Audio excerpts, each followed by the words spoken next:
How's your day going, ladies? Great. It's a beautiful day in Los Angeles. How is it in Atlanta? They're saying it's going to be a storm, a heavy storm tonight, so I don't know. I haven't seen it yet. There's been a lot of tornadoes in the south. Yes, there has been. Yes, there has. Boy. So what made you come up with the title, Chocolate is Not Better Than Sex, for your movie? Well, because it isn't. That's the clue. I mean, I happen to be a chocoholic myself, and, honestly, I was looking at what would be the most, let's say popular idea, and the popular idea out there right now is, I'm going to eat some chocolate because I'm so lonely, or I need sex, so I'm going to go get some chocolate, and that kind of thing. Yeah. The idea out there is we're going to replace sex when we're lonely with chocolate, and the actual truth of the matter is chocolate is not better than sex, as long as you have the right partner. And so that's the caveat to that. Yep. Okay. So let me ask you this. When you was casting the movie, who did you have in mind to play the leading lady when you was originally casting the movie? Oh, well, when I started writing this film, I had all sorts of pictures in my head. As I write, I can see the scenes. So I didn't have an exact person in mind quite yet, but I had kind of a shadow of a person in mind, And what happened was when I went to a fundraiser, it was a breast cancer research fundraiser, I saw Rebecca from across the room. And she was it. I knew that I had found my leading lady, And so it was kind of an interesting phenomena because when I saw her, I just knew, and that's who I wanted. Okay. And Rebecca, when what was your initial thoughts when Alicia Gore first approached you about the movie? Well, I was at the party, and she came up to me and said, "Are you an actress?" And I said, "Yes, I am." And she said, "Would you be interested in starring in my movie?" And I said, "What is it?" And it has such a great title. And she gave me her card with the title, Chocolate is Not Better Than Sex. And I was immediately intrigued. And then I went home that night and looked at the website, and I was like, oh, my God, this is like the perfect movie for me.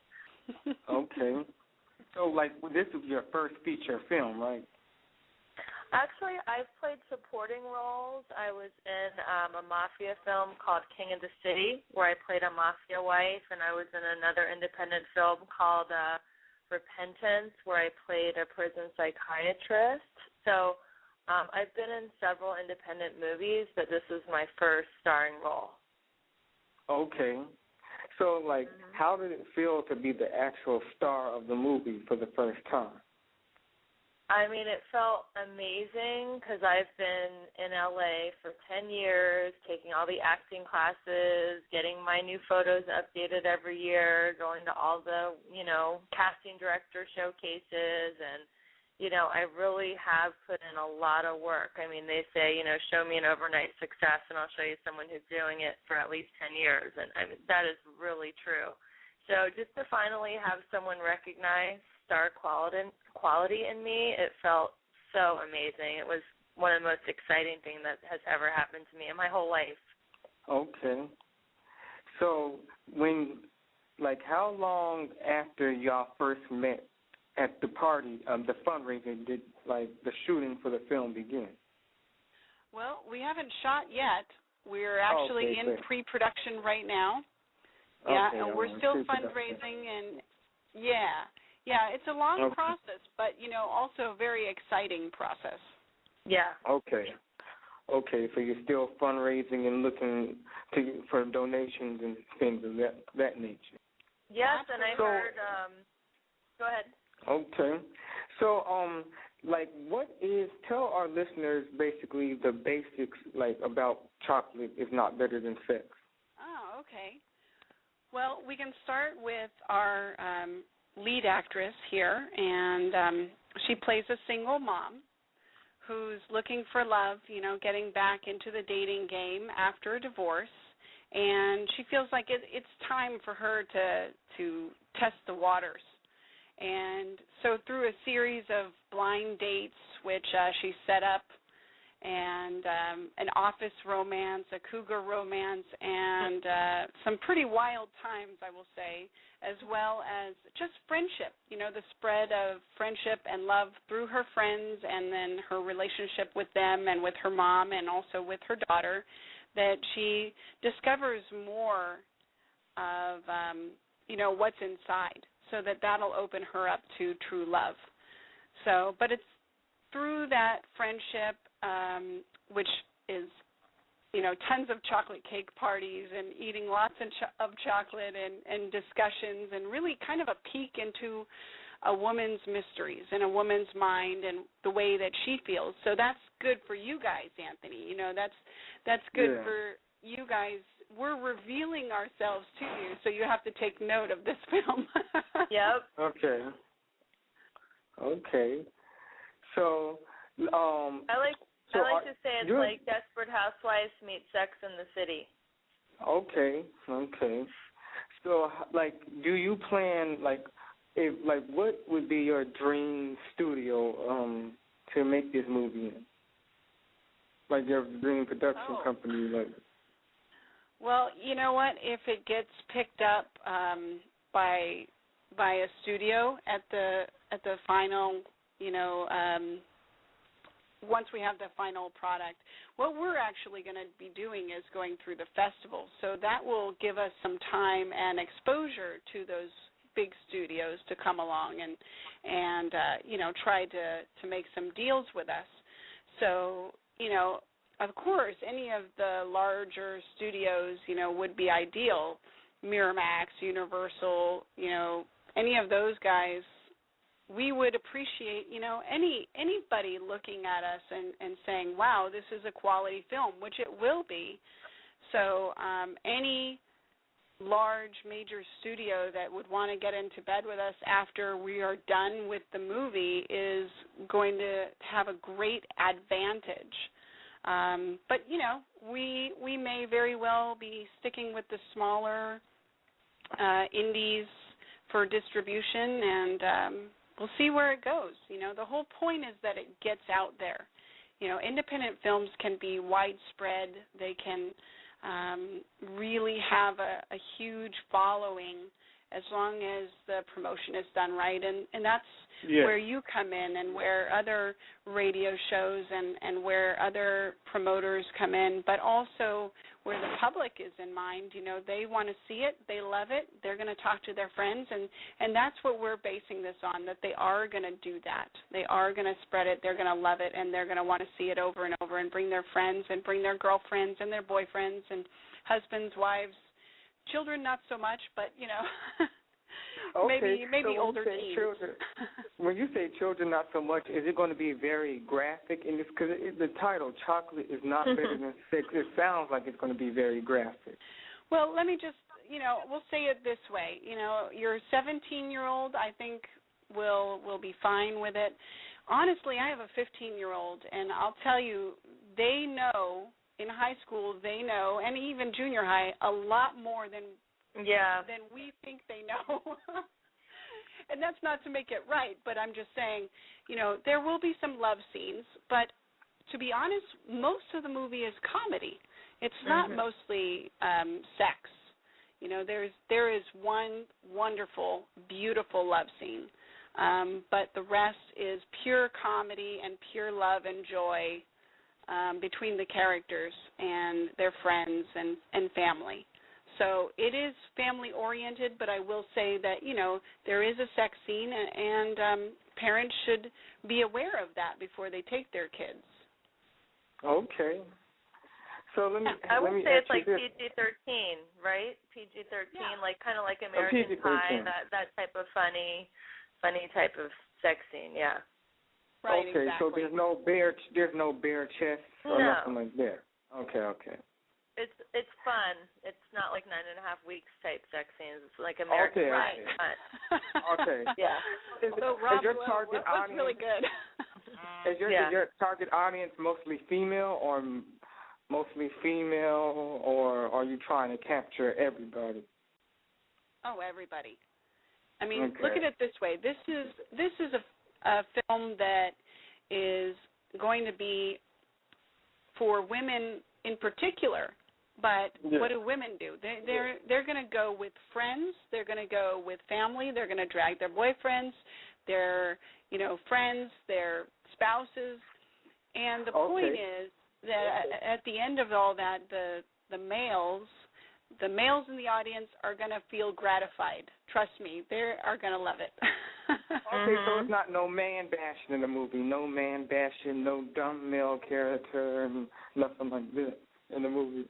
Oh no, absolutely not. Okay. This is not like a spoof comedy. This is not something that trashes either sex. This is really, real life. If you look at it, you're going to see real life situations that, in all honesty, make people laugh at themselves and at the situations that they're in. And I think this will really decidedly show men can have as much fun with this movie as women can. So is this your first time directing a film? This is my first feature film. It's not my first film. I've done several short films, music videos, PSAs, you name it. It's all on there. But yes, this is my first feature film. Okay. So this is your first feature film. And what have you done before directing? What did you do before you got into directing? Oh, well, I did writing, but mostly I was doing office work. That was my bread and butter, was office work. An administrative assistant. I did some sales. I even created ads for magazines, So that's where I mostly was able to survive and create a living while I wrote on the side, and I also did acting as well. So it's part of my love is art. It's always been a part of my life since I was 7 years old that I've been writing and doing that kind of thing, How about you, Rebecca? What is the question, Anthony? What did you do before you got into acting? What was you doing? Before I got into acting, oh my God, I've done everything from network marketing to selling Ford trucks in Jacksonville, Florida, to you name it, selling beauty products from the Dead Sea. Whatever I could do just to, raise enough money to move to California and start pursuing my dream. And then when I got out here, I've done extra work, and I'm currently working for one of the top children's acting academies in the country and helping young kids achieve their dream in the arts. So it's really fulfilling work when I'm not acting. Okay. And let me ask you this, Rebecca. What is the toughest challenge that you would think that can make or break a new upcoming actor? The toughest, Wow, that is such career. A great question. I think it's how you deal with rejection. I think if you take it personally and you feel like they're rejecting you as a person and an artist, it's impossible to continue. But for the young actors out there, what I do is I just think of it as a numbers game, and I don't take it personally. And I have a saying, some will, some won't, so what next? Okay, I like that saying. Yeah. And now let me ask you this, Rebecca. I've heard a lot about Hollywood, L.A., and the casting directors, and I heard of this thing that some people talk about, and I ask all actors about this. Some go into detail, others act uncomfortable and act like it doesn't exist. But I want to know from you, does the casting couch really exist? The casting couch is alive and well, and I definitely was approached when I first came to LA from some of the top producers of the top network Emmy award-winning shows that, you know, if you do A, B, and C, then I'll give you a speaking part on the show. So it is definitely out there. I have not participated. Otherwise, you would know me from Us Magazine and People Magazine. So I'm going it the tougher, longer route, but I will get there. Okay, and let me ask you this: what would you tell an up-and-coming actor who is approached, who is thinking about it, or something like a director, a well-known director approached them, or a well-known casting agent approached them? What would you tell them? I mean, it really depends on their own moral code. If they really don't care about, you know, giving that away for a part, I would tell them to say, well, great, when I get the part, and after we shoot it and after it's aired on TV, we'll go celebrate it by having sex, if they really don't care. if they, you know, if they don't want to do it, like myself, I have like a stronger code of ethics and morals, and I just say, you know, thank you so much for that offer, but I'd rather, you know, audition and prove myself that way. So just depends. You know, I'm not here to preach, you know, right or wrong, but I would definitely tell the ones who don't care just to make sure they get their scene, because even if they do shoot the scene, it could end up on the editing room floor, and then they gave that away for nothing. So that would be my advice. And also, as a woman, how hard is it in the Hollywood that need to be perfect, the perfect body, perfect breasts, perfect everything? Like, how is it? Yeah, I mean, there is a lot of pressure. I remember when I first came out here, it was, you know, 2001, and it was people were coming off the Baywatch phase, and everybody had blonde hair and fake boobs. And I would go out to the nightclubs, and I would just be shocked.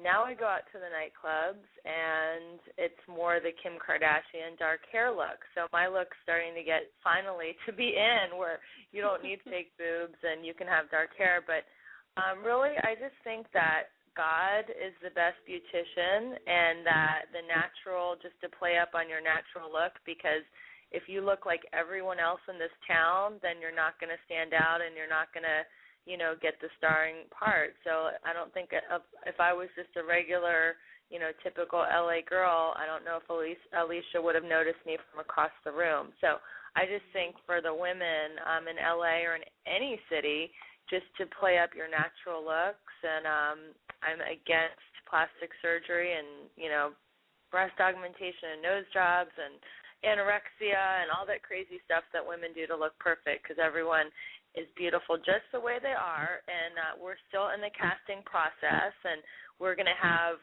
different women of different types and body types, and, you know, from different ethnicities, and just to, you know, this movie is just to celebrate women, that they're okay just the way they are. Okay. Absolutely. I would agree with her, Anthony. The issue with Hollywood, and, you know, especially with Los Angeles, California, any of these, even I would say New York, Paris, you know, even these large cities where modeling is the attraction, so they have to be thin, or they have to have this or have that. Aside from all the casting couch BS, you know, that there definitely is that stigma.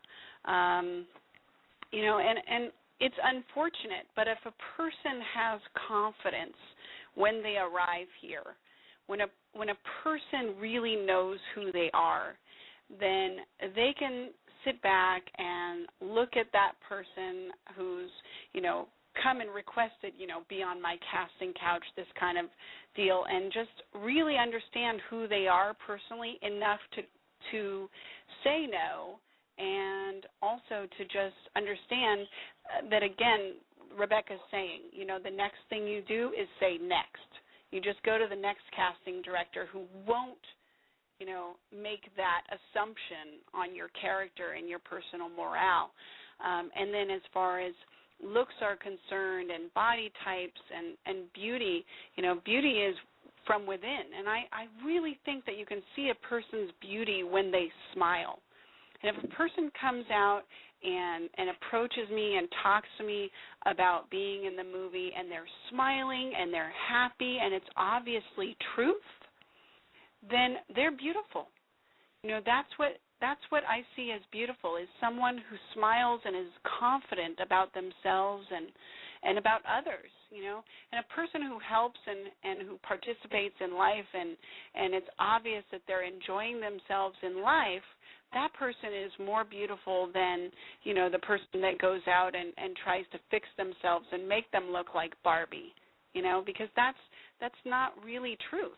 And so I want to see truth. And this film is all about how women are beautiful, how they are, and that is the truth. And it's true how we behave. And this is all going to come out in this movie. And that's why I'm so glad Rebecca hit that up, was, you know, we're going to have diversity in the casting. It's all about women. It's made by women. It's made for women and their men, of course. And even the musicians that we'll have in the soundtrack will be women. So it's really, this movie is about celebrating ourselves, celebrating women and each other for who we are and what we can offer. You know, not just what we're giving up, you know, but what can we offer to the world, you know? Yes. This sounds like it's going to be very good, very, very good. So have you gotten anyone, have you gotten anyone like one of the top Hollywood big dogs like kind of interested yet? Oh, we're getting people interested. We have someone that we can't disclose on the phone. We have a very big Hollywood heavy hitter that we're meeting with, but we can't disclose that at this point. But yeah, okay. People. Yeah, and we've got a few of those, as well as other executive producers looking to get involved. So, you know, it's definitely going around within earshot. You know, people are talking about it. So when do you plan on finishing casting for the movie? Oh, that's a good question. Well, right now at this point, we're always looking. You know, we are looking right now. We have our desires as far as who we want to cast in the main roles, and we are going to be in talks with certain people very, very soon. But as far as, you know, extras and the smaller roles, I'm constantly looking. People can send me their resumes and their headshots. All they have to do is send it to Alicia at chocolateisnotbetterthansex.com or info@chocolateisnotbetterthansex.com if it's difficult to spell my name. So info@chocolateisnotbetterthansex.com. They can send their headshots and resumes there. And we're casting several different types, like I said. You know, for these smaller roles, we'll have all ages. We're even going to have a young 10-year-old, a 12-year-old. So, you know, the diversity is there, and people are very welcome to email me. And they can email Rebecca with stories if they want. Rebecca should tell you this idea, Anthony.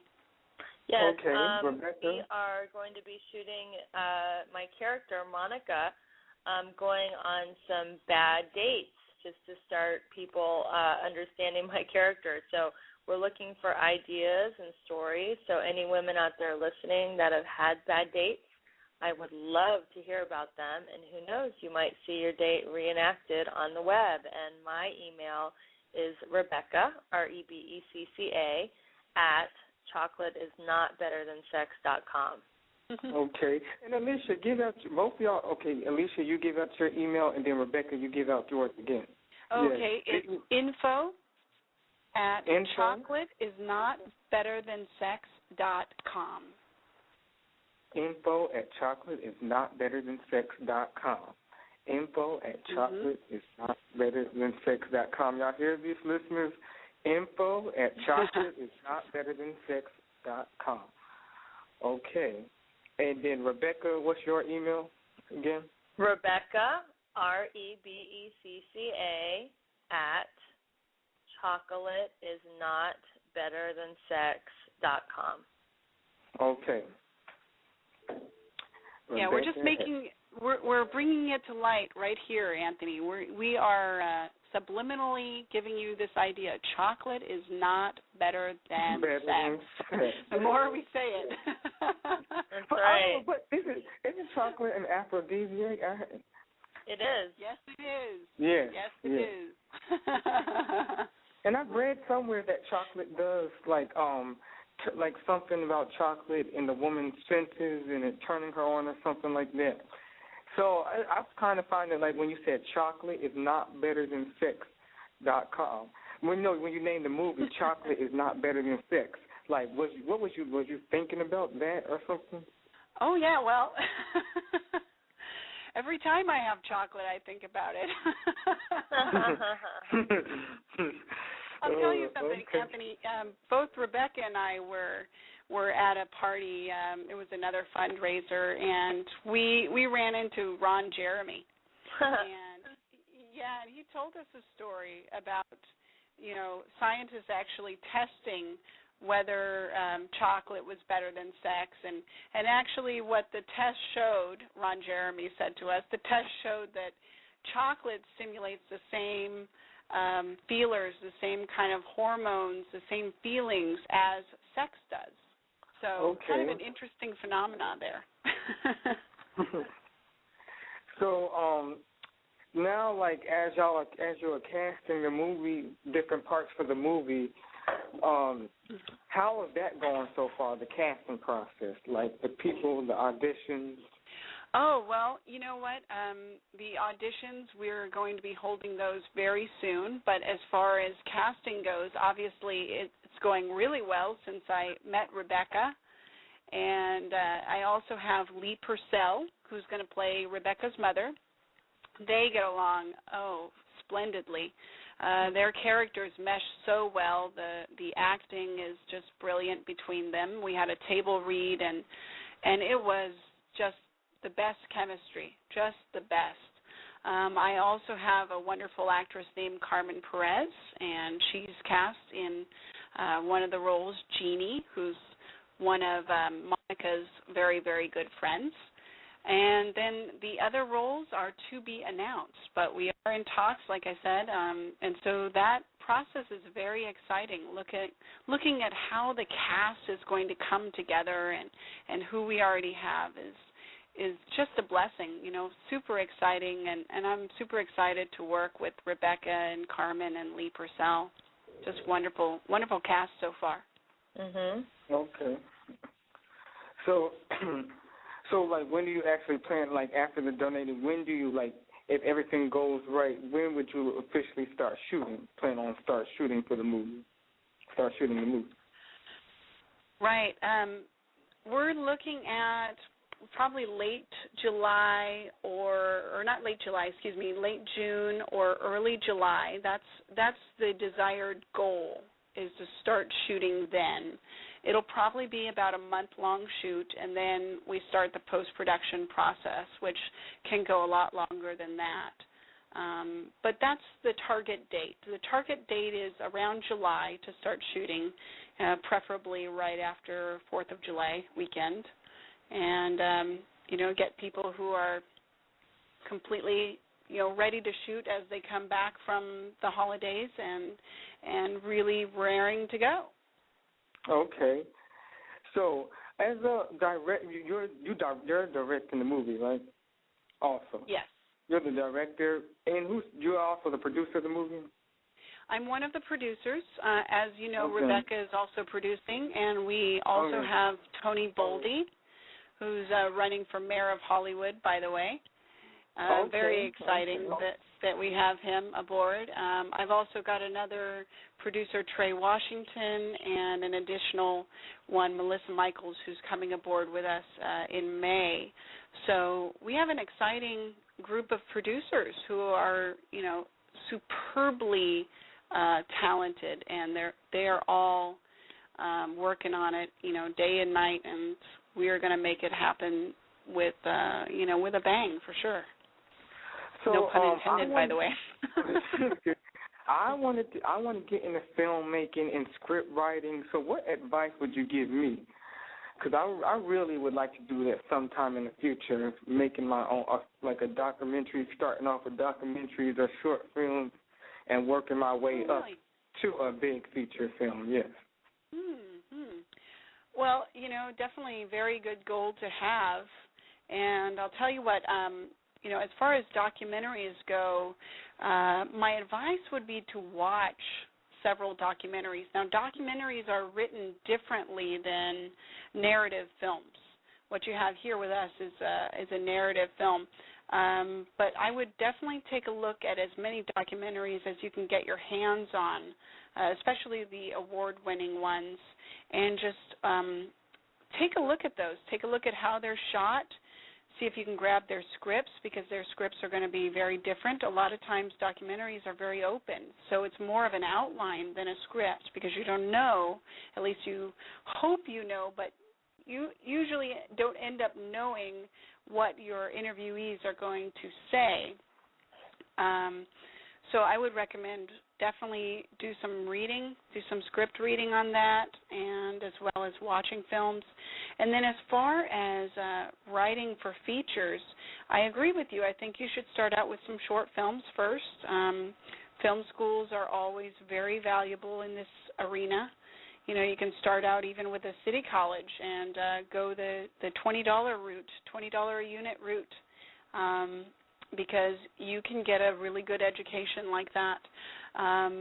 But I read a lot of screenwriting and filmmaking books before I even went to school for filmmaking. And I started out doing short films on my own without really knowing what I was doing. I educated myself with the books, and I had a great time of it. And I made mistakes, and that's okay. You can make a lot of mistakes, and people will still be happy with you as long as you give them a finished product. And that's kind of the point of the story, is to actually create something. Make sure that you actually finish it, because you'll be happy with yourself, and you'll do another, take another goal off your list, and then you just keep going. Once you do it, you keep going, you make your next goal. And I would definitely recommend, you do a 2 to 5 minute short film, and then do an 18-minute short film, and then do a 30-minute short film, and then go for the feature. But do it.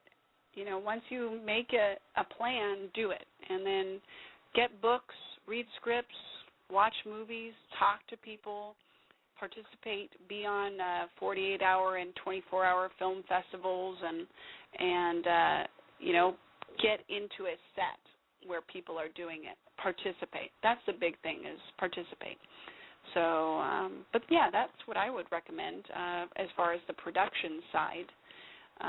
But I'm sure Rebecca can tell you more from the acting side and what she understands from an acting viewpoint, what she'd like to see from a screenwriter and from, filmmaker. Yes, and I would like to learn that also, know some of that too. What I'm looking for in a script? Yes. I'm looking for a film that is empowering, a film that educates, a film that uplifts. There's a trend right now in filmmaking. It's just so dark and it's so negative, and I just think that to be entertained, especially during these times where there's so many, natural catastrophes and the recession, I just think the human spirit needs to be celebrated and uplifted. And that's why I love this film, because it's something that is celebrating women and the human spirit and love. And, those are the type of stories that I want to help to tell. Okay. And have you ever actually written a script, Rebecca?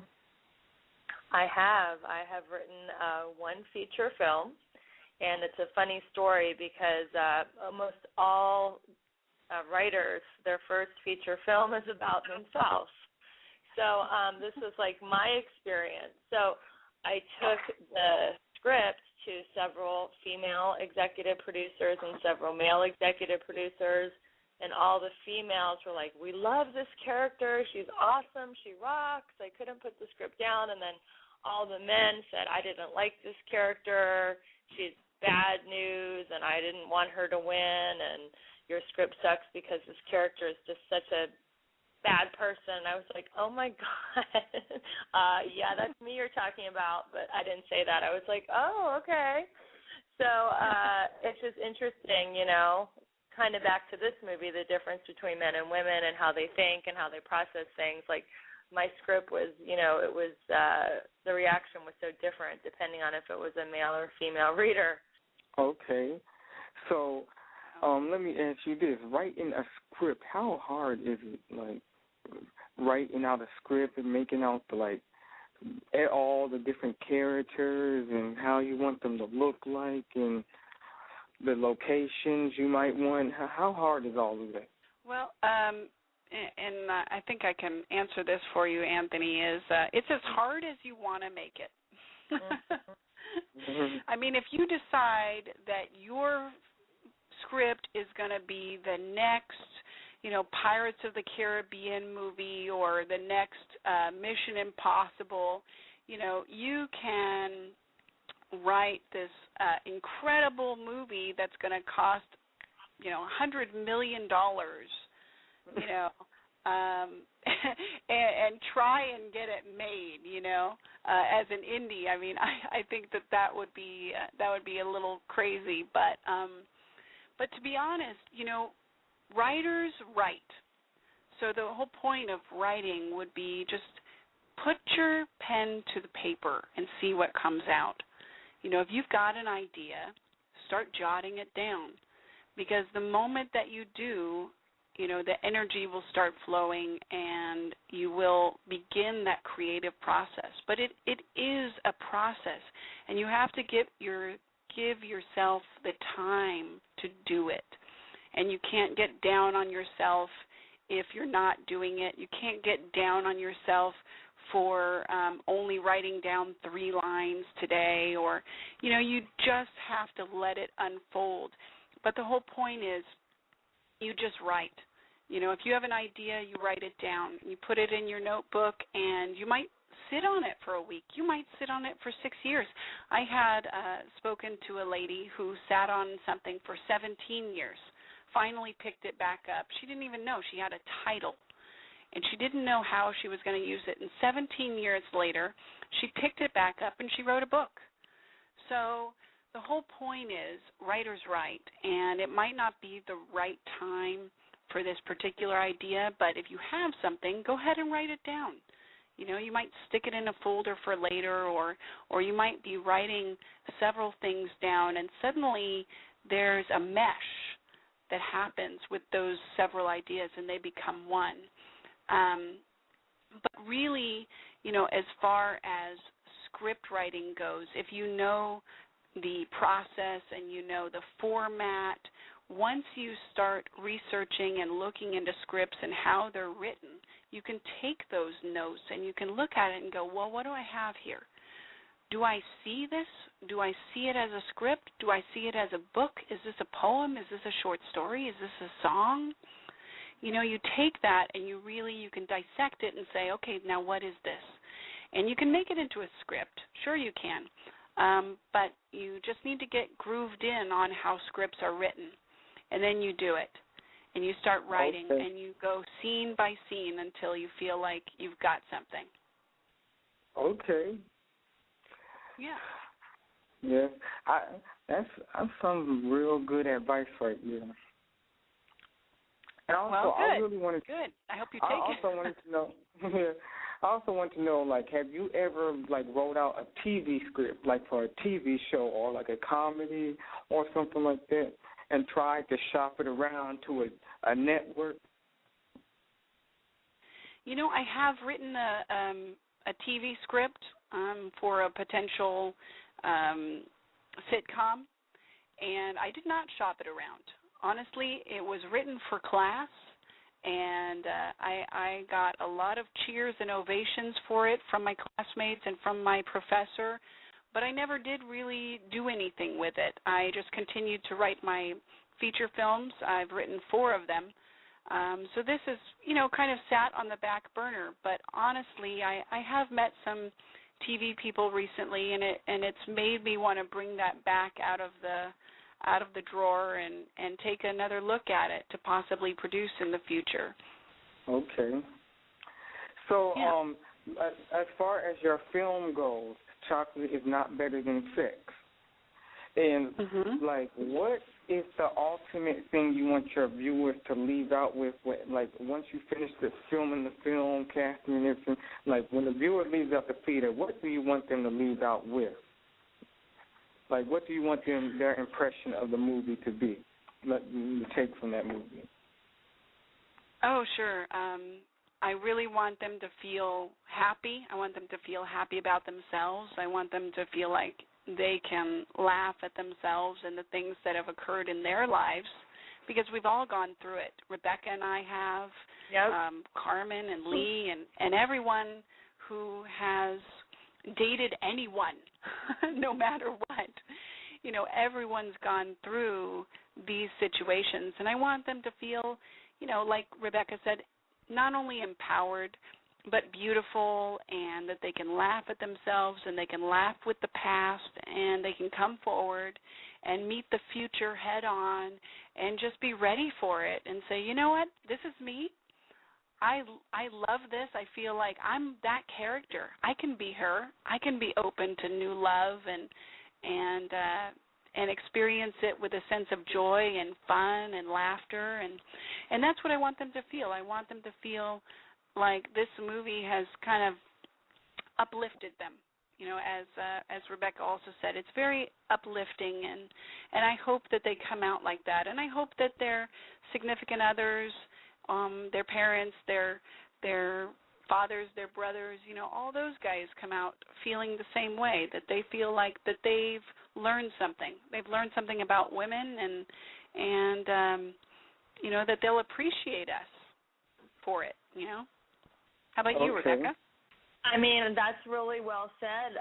Exactly what I was saying, just that women feel beautiful. It doesn't matter what age, what their look, what their body type is, that they feel beautiful and that they're empowered and confident to know that at any age and at any stage of their life that they can attract love, and not to give up, and just to have a lightness and a sense of humor about it all, because the dating game is really funny when you look at it in perspective, and just to enjoy it. And I want people to leave with a smile on their face.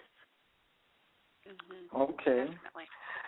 So let me ask y'all this. Is this like one of the most exciting things both of y'all have worked on in a while? Oh, yeah.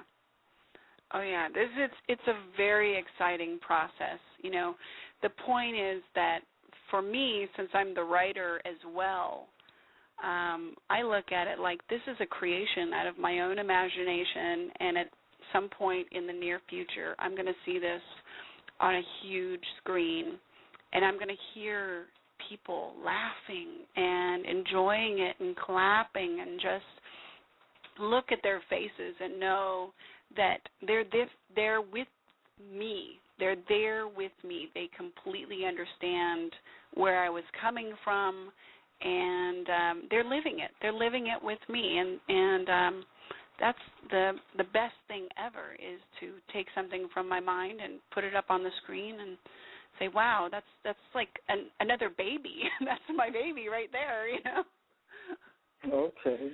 So, yeah. It's definitely it's like the most exciting project that I've worked on so far, and I'm just thrilled to be a part of it, and I can't wait to see it go from the pre-production phase and the casting and the fundraising to actually completing the project and seeing it on the big screen. It'll be one of my lifelong dreams come true. So I couldn't be more excited. Okay. Right, and so, Anthony, if I may mention that your listeners can actually help us. Since we are in the pre-production phases, if I may, I would like to let the listeners know that they can participate And in fact, if they go to Indiegogo, INDIEGOGO.com/chocolate or sex, they can actually help us by making a contribution to the project.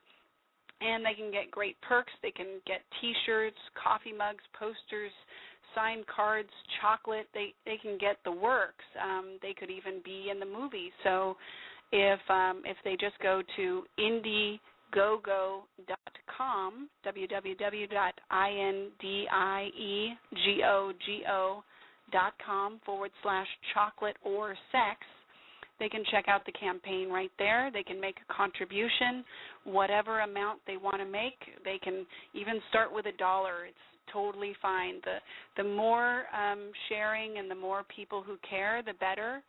But, this would be a good chance for someone who's not in Hollywood to say, hey, I made that movie. I am part of that movie. I contributed. So, hopefully they'll go ahead and do that. Okay. I'm on it right now. I'm looking at it right now.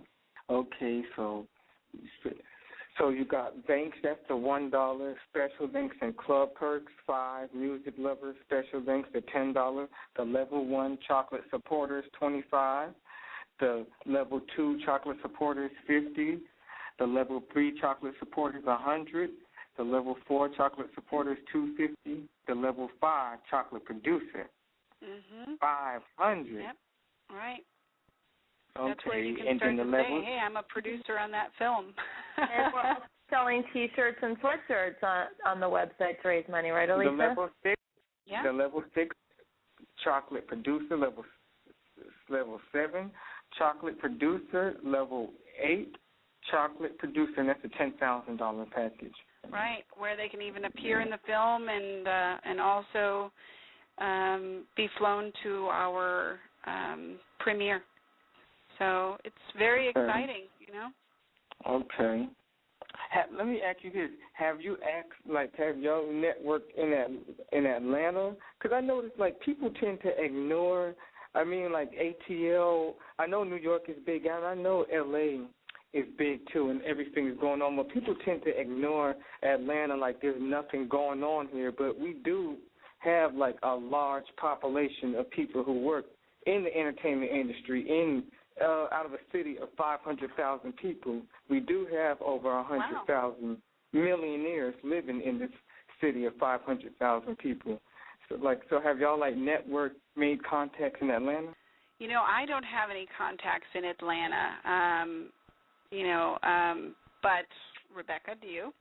Actually, the executive producer of the film, Tony Boldy, has just walked into my office, and he was saying that he has contacts in Atlanta. Oh, really? Okay. Okay. He does have contacts in Atlanta, and I don't think Atlanta is as overlooked as you think, Anthony. I mean, it's Hotlanta, and there's such a great hip-hop movement coming out of there, and I think it's one of the most dynamic cities in America, and I think it's just getting better and better. So I think, Atlanta is considered completely cool.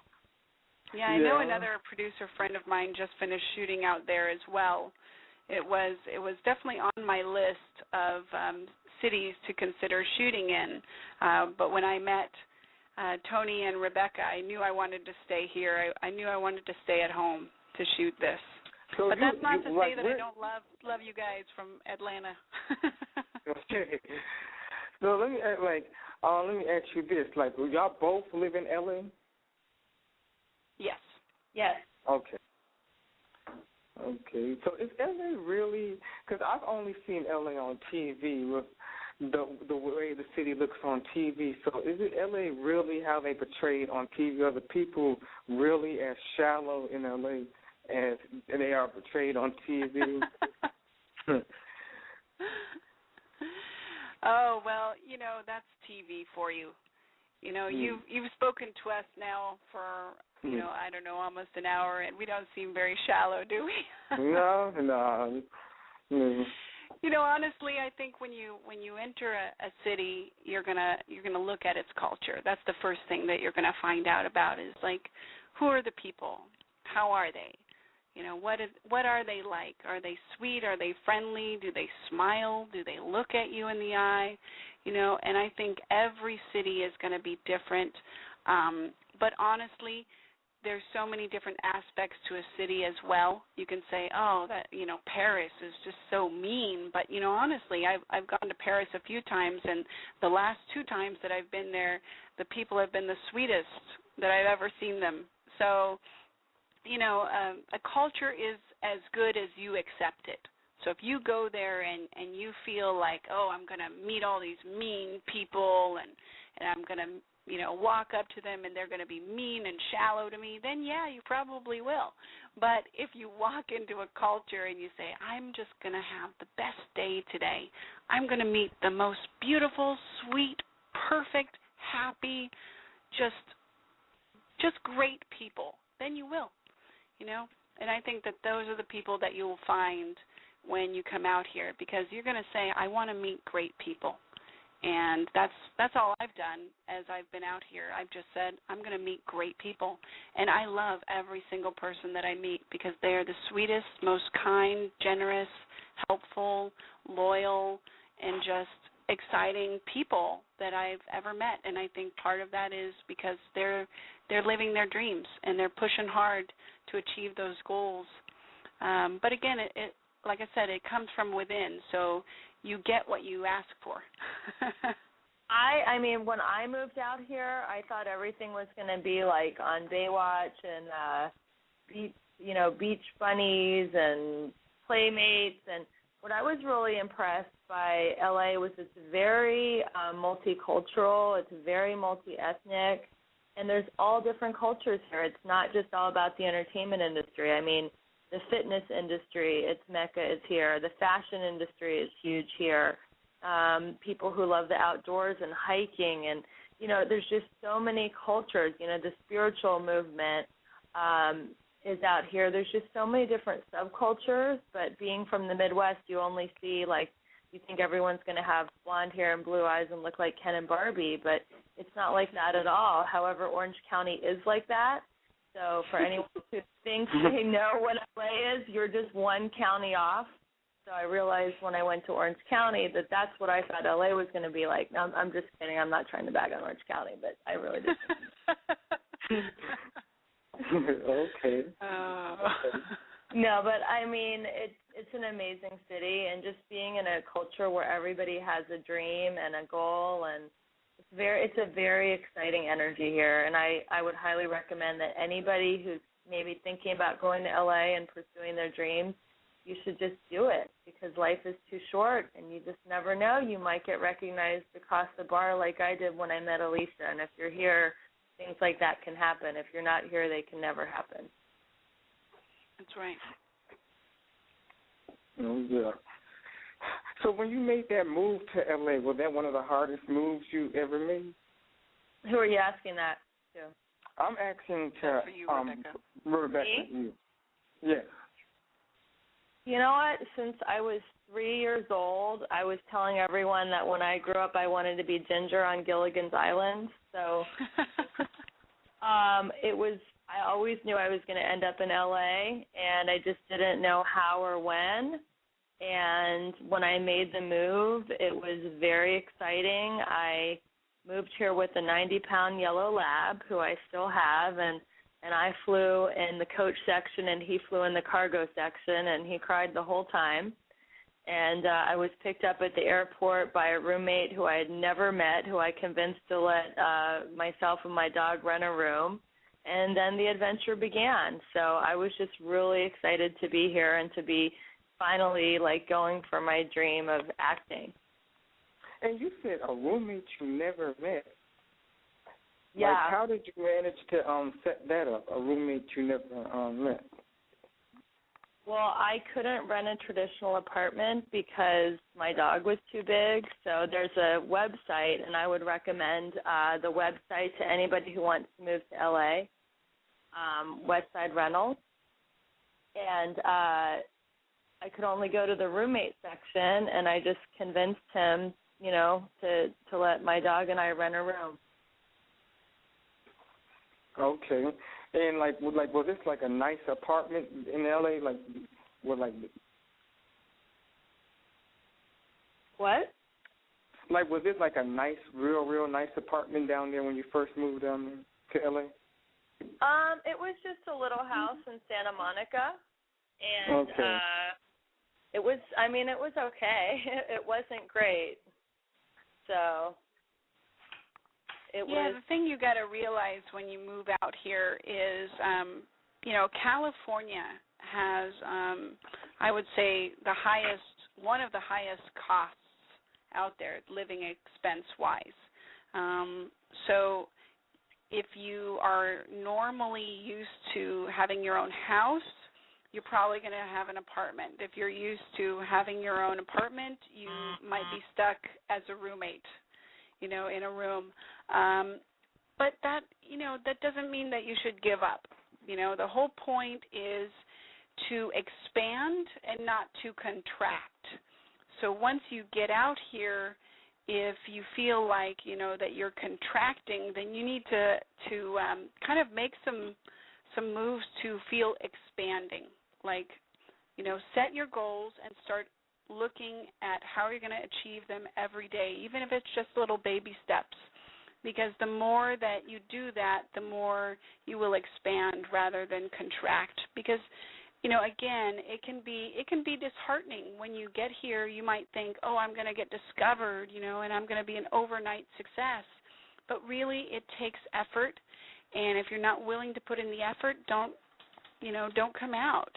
You just have to be willing to work at it. But if you do work at it, like Rebecca said, that's the only chance that you get to actually achieve it. Okay. So as we close out the interview, I want you and Rebecca to leave our callers with like something like a word of advice for people trying to break into acting, filmmaking, script writing, just anything that has to do with the entertainment industry and people who plan on moving to L.A. Like, what advice would both of y'all give me? You can go first, Alicia.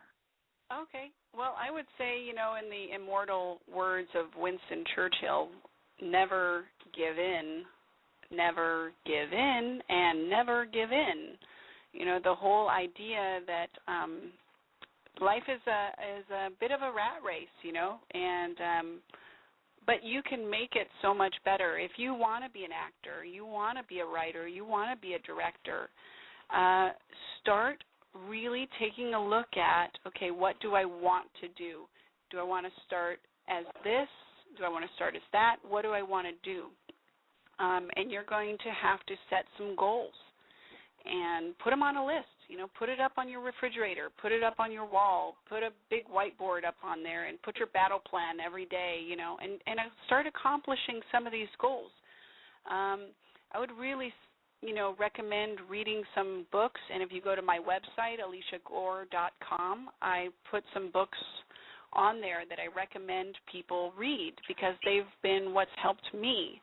And if you go to Alicia Gore, ALEISHAGORE.com, you can check on my producer page, and I give advice to those who want to become a producer or a writer or an actor. And I list some books that will be helpful, and I hope that you go ahead and do that. But the real truth of the matter is, if you never give in, then you will accomplish your dreams. But you have to put those goals there, and you have to actually accomplish the steps. You can't sit around on your tush and watch TV and say, well, my goal is to act, and so in 10 years, when I've watched 10 years of TV, I'm going to be an actor. No, you really have to start taking the steps and seriously confront making it happen, and then you will make it happen. Okay, and Rebecca? I would just say your dreams do not have an expiration date. People want to make excuses because they fear failure. So they'll say, well, I could do that, but I'm not young enough, or I'm not pretty enough, or I'm not skinny enough, or I'm not smart enough, or I don't know the right contacts. Just don't give up. Just go for it. And there's a newspaper called Backstage West that is great for new actors moving to the area, and they tell you all about the classes and photographers and all the student and independent films that you can start submitting to right away. And I just think that it's all about taking massive action, which is what Alicia said. You know, you're not going to get your dreams by sitting on the couch. You have to just go out there and get involved in whatever production you can and just go for it. I mean, one of the executive producers on this movie, Tony Boldy, he has 1,000 credits. So he's done everything from big budget features with Nicolas Cage and A-listers to student films. But you just get out there and you get into the creative process. And, you know, every time you go on a set, every time you go into a class or a workshop, you're going to learn something. And it is a craft and it is an art. I'm still in acting class once a week. And you just continual learning and growing. And, you know, the joy is in the journey, and just having the courage to come out here and go for it is the destination. Just enjoy the journey and enjoy the creative process as you go. Don't put pressure on yourself. If I don't make it in 6 months or 1 year, I'm going home, because if you have that attitude, you're not going to be able to perform because that's too much pressure. Just enjoy the process. Yeah, okay. I agree with that. So it's been, okay, that's some great advice. And it has been a great interview with Alicia Gore and Rebecca Whitman. Y'all have been two very cool and very interesting guests. And we hope to have y'all back on the yes. We hope to have y'all back on the show sometime soon. And also, Alicia Gore, before you go, I wanted to tell you, we're closing out the show in 10 minutes, but I will be giving you a call in like 10 minutes right after the show ends, around 10 o'clock. Okay. My time, so 6 your time. Okay. 6 your, okay. So this has been a very great interview. And callers, this is Alicia Gore, director of Chocolate Is Not Better Than Sex, and the leading lady of the movie, Rebecca Whitman. Am I correct? Last name Whitman? Yes, it is Whitman, just like the chocolates, ironically. Whitman. Okay, Whitman. Okay, Rebecca Whitman. That's right. This has been a very great interview. Hope to have y'all back sometime. Bye, guys. Bye, Anthony. Okay. Goodbye, everyone. Thank you, Anthony. Bye, Alicia. Bye-bye. Bye-bye. Bye.